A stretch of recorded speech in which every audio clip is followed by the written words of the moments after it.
আজকে আমি বানাচ্ছিলাম বাড়িতে চপ। তো চলো কেমন হয়েছে সেটা তোমাদের সাথে লাস্টে শেয়ার করব। তো আমি কিন্তু আলুটা আগেই মাখিয়ে রেখেছিলাম, মানে কিছুক্ষণ আগে মাখিয়ে রেখেছিলাম, দেন ফ্রিজে ভরে রেখেছিলাম, কারণ তখন আমার ভালো লাগছিল না করতে। তারপরে আমি কিন্তু এখানে বেসনটাও বানিয়ে নিয়েছি। আর আলুটা কিভাবে মাখালাম তোমরা যদি জানতে চাও অবশ্যই একটা ছোট্ট পারা কমেন্ট করে দিও, আমি কিন্তু পরের ভিডিওতে আলুটা কিভাবে বানিয়েছি সেটা শেয়ার করে দেবো।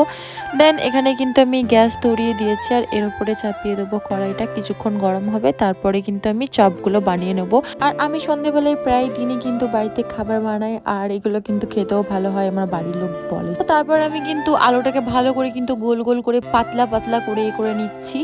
আর পাতলা সাইজই করতে হবে, তাহলে কিন্তু চপটা ভালো ক্রিস্পি টাইপের হবে। আর আলুসোনা কিন্তু অল্পই নেবে, বেশি আলুসোনা নিলে না কেমন ভ্যাট ভ্যাট লাগে, খেতে ভালো লাগে না। আর তারপরে কিন্তু আমি বেসনের মধ্যে ভালো করে এটাকে কোট করে নিচ্ছি। আর এদিকে আমার কিন্তু তেলটাও প্রায় গরম হয়ে এসেছে, আর গরম গরম তেলের ওপরে কিন্তু আমি ছেড়ে দেবো আমার চপটাকে। আর চপটা ছাদ থেকে প্রত্যেকবারেই ছ্যাঁকা খাই, এবারে কিন্তু খাইনি, কপালটা মনে হচ্ছে খুবই ভালো। আর তোমাদের সাথে বকর বকর করতে করতে কিন্তু আমার চপগুলো ভাজা হয়ে গেছে, আর চপগুলো দেখে বুঝতে পারছো কি পরিমাণ টেস্টি লাগছে। টেস্টি হবেই না বা কেন, আমিই তো বানিয়েছি, তাহলে তো টেস্টি হবেই। তো চলো চপগুলো আমি এদিকে তুলে নিচ্ছি আস্তে আস্তে। আর রুমে এসে দেখি আমার বোন এতগুলো টাকা গুনছে, মনে মনে ভাবলাম কিছু টাকা এখান থেকে চুরি করে নিই। তারপরে ভাবলাম যে না না, বেচারির টাকা বেচারির কাছেই থাকো। আর আমার বোনের কিন্তু মাধ্যমিক পরীক্ষা চলছে, পড়া সাইডে গুলি মেরে কিন্তু এখন টাকা গুনতেই ব্যস্ত।